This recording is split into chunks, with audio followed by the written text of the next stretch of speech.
Hello dear learners, welcome to Quickit. आप सभी का क्विकिट में स्वागत है। सो गाइस, हम पिछली क्लास में पढ़ चुके थे कि केमिकल रिएक्शन क्या होती है और उसको कैसे लिखा जाता है। जैसे टेम्परेचर कहाँ लिखा जाता है, अगर पेरिसिपेशन जो भी अवसाद बनता है वो उसको कैसे डिनोट करते हैं, अगर कैटेलिस्ट को कहाँ लिखा जाता है, एटमॉस्फेरिक प्रेशर को कहाँ लिखा जाता है, एक्सेट्रा जो भी है हम पिछले क्लास में पढ़ चुके थे। आज क्लास में हम क्या पढ़ेंगे कि how to balance a chemical reaction, मतलब कि एक केमिकल रिएक्शन को कैसे बैलेंस किया जाता है। देखो, इस यूनिवर्स में हर एक चीज़ क्या है, बैलेंस है, चाहे से वो नेगेटिव पर्पस पे हो चाहे पॉजिटिव पर्पस पे हो। मतलब कि जितनी अगर हम पॉजिटिव चीज़ लें उतनी ही नेगेटिव चीज़ लें। वैसे ही क्या है कि एक केमिकल रिएक्शन में अगर हम बात करें C+O2 नॉर्मल केमिकल रिएक्शन है, कार्बन प्लस ऑक्सीजन, यानी कोई भी कार्बन ऑक्सीजन की प्रेजेंस में जल रहा है तो क्या बना रहा है, कार्बन डाइऑक्साइड। यानी कि जितना मोल किसी भी एलिमेंट का लेफ्ट हैंड साइड होगा केमिकल रिएक्शन में, उतना ही किस तरफ होगा, राइट साइड, यानी प्रोडक्ट साइड की तरफ में। आया समझ में? मतलब कि अगर हम इसकी डेफिनेशन की बात करें कि एक chemical equation have the number of atoms of each element on reactant side. Reactant side कौन सी हुई, लेफ्ट साइड वाली, एरो के लेफ्ट साइड वाली। तो reactant side is equal to that the product side. Product side यानी right hand side वाली। कहने का मतलब क्या है कि जैसे कि चलो दूसरा ले लेते हैं,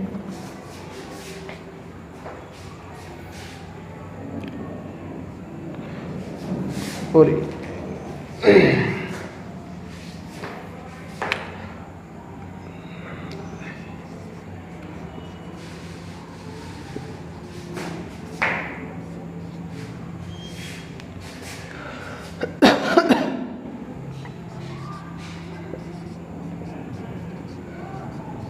देखो, एक नॉर्मल रिएक्शन है, क्या है, एक एसिड है और एक बेस है। ये क्या हो गया, सॉल्ट, और ये वाटर। देखो इसमें क्या है, एक नॉर्मल रिएक्शन है, इसमें बात करें हम लेफ्ट साइड, यानी कि एक chemical equation have the number of atom of each element on reactant side. यानी कि रिएक्टेंट साइड कौन सी हुई कि एरो के लेफ्ट साइड वाली। एरो के लेफ्ट साइड वाली की बात करें हम एरो के लेफ्ट साइड वाली की बात करें तो HCl में क्या है, यहाँ पर हाइड्रोजन कितने हैं, एक हाइड्रोजन और दो हाइड्रोजन। तो हाइड्रोजन कितने हैं, यहाँ पर दो है, किधर, LHS। Left hand side hydrogen कितने हैं, दो हैं, और राइट हैंड साइड कितने हैं, दो। लेफ्ट हैंड साइड अगर हम क्लोरीन की बात करें कितना है, एक है, क्लोरीन कितना है, एक, और राइट हैंड साइड ओनली ये भी एक है। Okay, left hand side sodium की बात करें, Na कितना है, एक है, राइट हैंड साइड कितना है, एक है। और क्या बच गया, oxygen. Left hand side oxygen कितना है, एक है, और राइट हैंड साइड कितना है, एक है। सो जितने मोल ऑफ एटम्स अगर लेफ्ट हैंड साइड होंगे उतना ही mole of atoms, mole of elements उतना ही क्या होंगे, राइट हैंड साइड होंगे। यानी कि जितना द्रव्यमान लेफ्ट हैंड साइड होगा एलिमेंट्स का, उतना ही द्रव्यमान उसको प्रोडक्ट में भी रखना पड़ेगा। मतलब कि जितना, ना तो हम जैसे कि ऊर्जा संरक्षण नियम की बात करें, द्रव्यमान संरक्षण नियम की बात करें तो ना तो ही द्रव्यमान को हम मिटाया जा सकता है और ना ही द्रव्यमान को हम बना सकते हैं। वो तो क्या कर सकता है, बस एक फॉर्म से दूसरे फॉर्म में चेंज हो सकता है। यानी कि इसमें जितना द्रव्यमान हम रिएक्टेंट में लेंगे उतना ही द्रव्यमान हमको प्रोडक्ट साइड में क्या होगा, प्राप्त होगा। तो अब कई जगह केमिकल इक्वेशन लिखने पर क्या होता है कि जितना लेफ्ट हैंड साइड हाइड्रोजन के मोल है उतना ही left hand side right hand side नहीं होते हैं, तो उनको क्या करते हैं, फिर उनको हम क्या करना पड़ता है, बैलेंस करना पड़ता है। तो बैलेंस करने के लिए क्या करना पड़ता है, देखो एक दो पॉइंट का हमको क्या रखना पड़ता है, ध्यान रखना पड़ता है विशेष तौर पे। फर्स्ट पॉइंट की बात करें कि हिट एंड ट्रायल मेथड, इसका कोई पर्टिकुलर रॉकेट साइंस नहीं है कि हाँ भाई इसको ये चीज़ होगी तब जाके ये चीज़ होगी, ये फॉर्मूला लगेगा एक्सेट्रा, ऐसा कुछ नहीं है, बस थोड़ा कॉमन सेंस चाहिए इसमें। और हिट एंड ट्रायल जैसे कि हम बात करें कि एक तरह से हम क्या कर रहे हैं, अंधेरे में तीर चला रहे हैं या फिर कुछ भी है, मतलब कि एक तरह से हमको एक अनुमान लगाना पड़ेगा कि अनुमान लगा के अच्छा ये ऐसे हो गया और ऐसे, ठीक है। सेकंड बात करें कि select maximum number of element, अगर हम बात करें फॉर एग्जांपल एक हम केमिकल रिएक्शन लेते हैं, उससे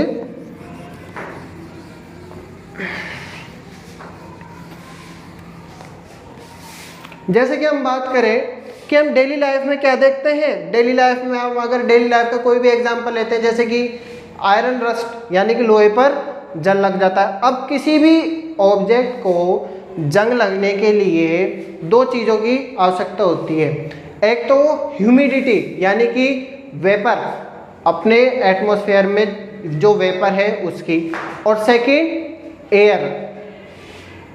एयर उसके संपर्क में होनी चाहिए। तो हम जो लोहे के जंग में, लोहे का जो जंग होता है उसकी जो रिएक्शन है वो कैसे लिखेंगे, देखो जैसे कि F ही है, वो किसके संपर्क में आ रहा है, H2O, है ना। वेपर क्या होती है, ह्यूमिडिटी किससे बनती है, वेपर से, और वेपर किसकी होती है, जल की, वाटर की। तो वाटर का फॉर्मूला क्या होता है, H2O, और आयरन का क्या होता है, Fe। अगर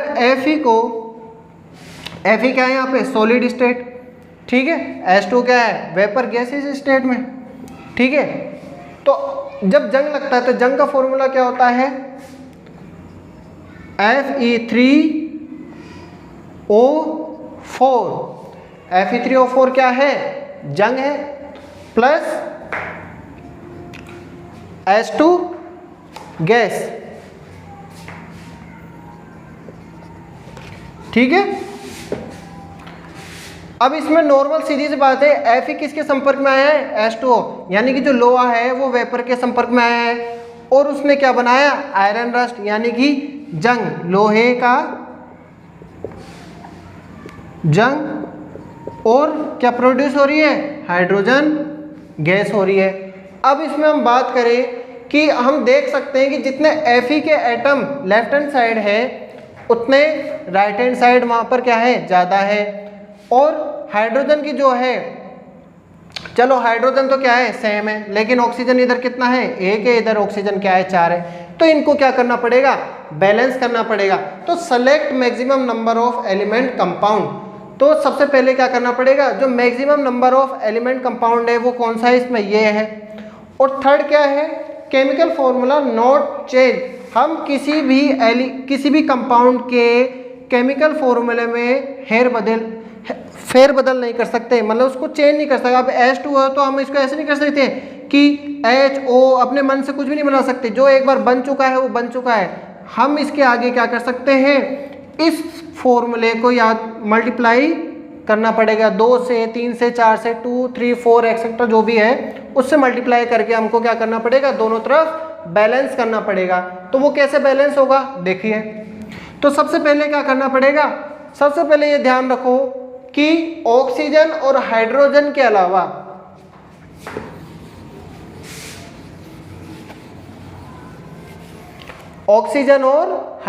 अलावा जो भी एलिमेंट है उसको बैलेंस करेंगे। क्या करेंगे, अब ऑक्सीजन और हाइड्रोजन के अलावा क्या है यहाँ पर, जैसे कि इधर लिख लिया अपन LHS और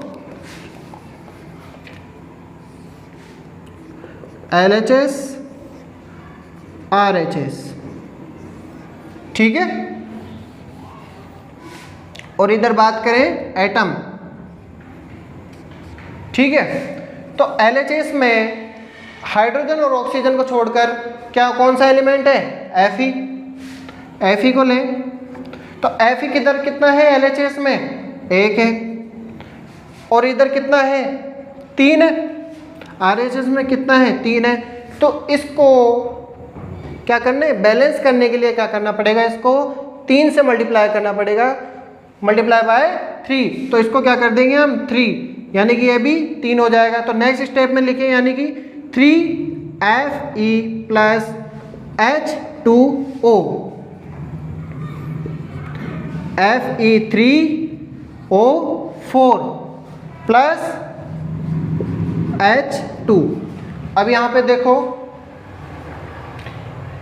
अपने क्या हो गए, Fe तो बैलेंस हो गया, 3 Fe इधर है, फेरस 3 फेरस इधर है एटम।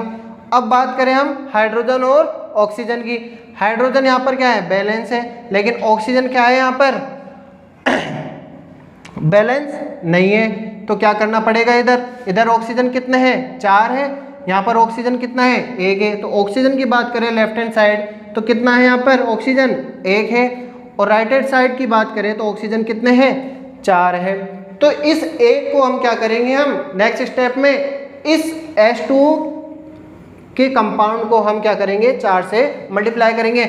ओनली ऑक्सीजन को 4 से मल्टीप्लाई नहीं करेंगे, ये पूरा कंपाउंड जो है वो किससे मल्टीप्लाई होगा 4 से मल्टीप्लाई होगा, यानी कि 3Fe plus 4H2O, Fe3O4 plus H2, यानी कि अब कितना हो गया, अगर इसको 4 से मल्टीप्लाई करेंगे तो ये भी 4 हो जाएगा। लेकिन जब हमने ऑक्सीजन के लिए इस पूरे कंपाउंड को 4 से मल्टीप्लाई हुआ तो ये हाइड्रोजन जो है, हाइड्रोजन का पेयर ये भी 4 से मल्टीप्लाई हो गया। अब ये हाइड्रोजन का पेयर जब 4 से मल्टीप्लाई हो गया तो टोटल नंबर ऑफ हाइड्रोजन कितने हो गए, यहाँ पर 8 हो गए। तो अगर हम हाइड्रोजन की बात करें तो यहाँ पर कितने हैं 8 है लेफ्ट हैंड साइड, और राइट हैंड साइड की बात करें यहाँ पर कितने हैं 2। अब 2 को कोई भी ऑब्जेक्ट अगर 2 है तो उसको 8 करने के लिए क्या करना पड़ेगा, हमको 4 टाइम्स करना पड़ेगा, यानी 4 से मल्टीप्लाई करना पड़ेगा। तो इसलिए हम नेक्स्ट स्टेप में लिखें तो इसको 2 को 4 से मल्टीप्लाई करेंगे तो यहाँ पर 8 आ जाएगा। तो 3Fe plus 4H2O, Fe3O4 plus यहाँ पर कितना किससे मल्टीप्लाई करा 4 से, तो 4H2 हो गया, बैलेंस हो गई सारी चीज। Fe कितना है इधर लेफ्ट हैंड साइड 3 है, राइट हैंड साइड भी कितना है 3 है। ऑक्सीजन कितने हैं यहाँ पर 4 है, राइट हैंड साइड भी कितना है 4 है, और हाइड्रोजन कितने हैं यहाँ पर 8 है, राइट हैंड साइड भी कितने हैं 8 है। तो ये क्या हो गई, ये बैलेंस्ड इक्वेशन हो गई। ठीक है, आगे समझ में। नेक्स्ट अगर एग्जांपल की बात करें, देखो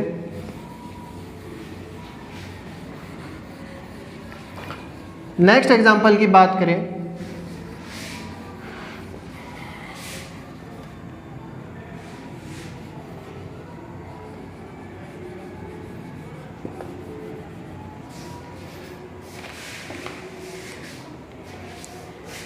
जैसे कि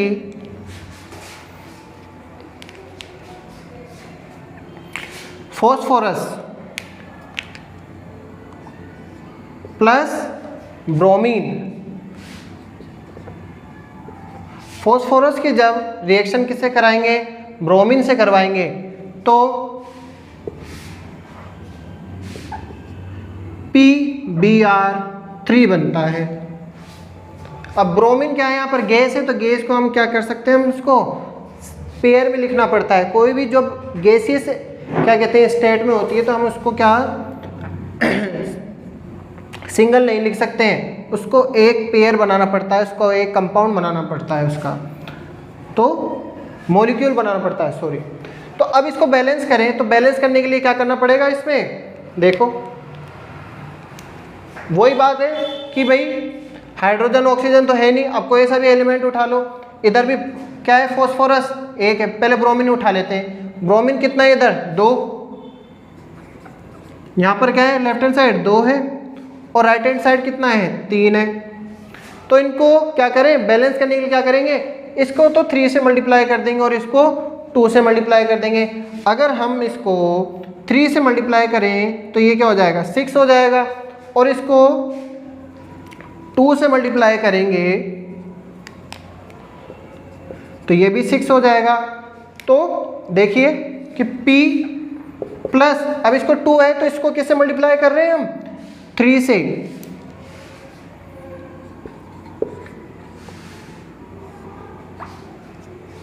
और ये 3 है तो इसको किससे मल्टीप्लाई कर रहे हैं हम, 2 से।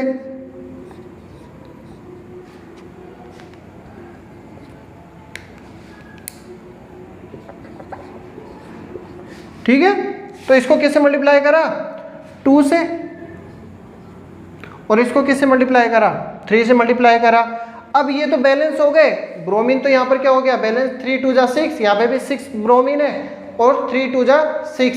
ये जो 3 है ये ओनली ब्रोमीन के लिए, ये फॉस्फोरस के लिए नहीं है, ओनली ब्रोमीन के लिए। फॉस्फोरस के लिए ओनली सिंगल था, लेकिन जब हमने इसको 2 से मल्टीप्लाई करा, 2 से मल्टीप्लाई करने का मतलब है कि यहाँ पर हमने 2 मॉलिक्यूल लिए हैं, 2 कंपाउंड लिए हैं पूरे। ठीक है, तो 2 से मल्टीप्लाई करा तो ब्रोमीन कितने हो गए, 6 हो गए। अब बात करें, अब इधर 2 मल्टीप्लाई करा तो फॉस्फोरस तो क्या हो गए, 2 हो गए। तो इधर क्या करने, बैलेंस करने के लिए क्या करना पड़ेगा, इसको 2 से मल्टीप्लाई करेगा। तो फॉस्फोरस की बात करें, लेफ्ट हैंड साइड कितना है 1, राइट हैंड साइड कितने हैं 2 है, तो इसको मल्टीप्लाई करेंगे 1 को, तो ये भी क्या हो जाएगा, 2 हो जाएगा। तो 2p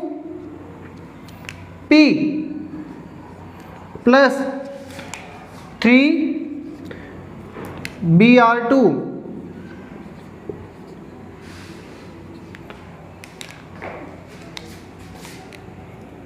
2PBr3।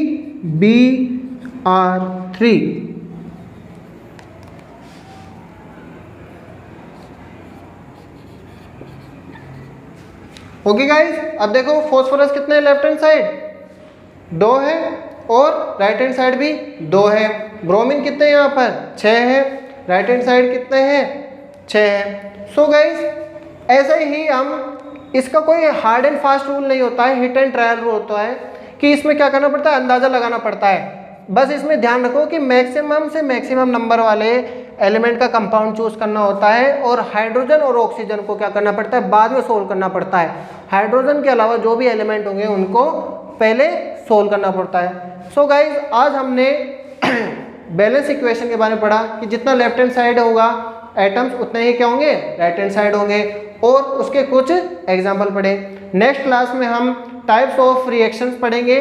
तब तक के लिए थैंक यू। और हाँ, हमारे चैनल को सब्सक्राइब कीजिए, लाइक कीजिए, शेयर कीजिए और हमारे क्विकविट ऐप को डाउनलोड कीजिए। Thank you.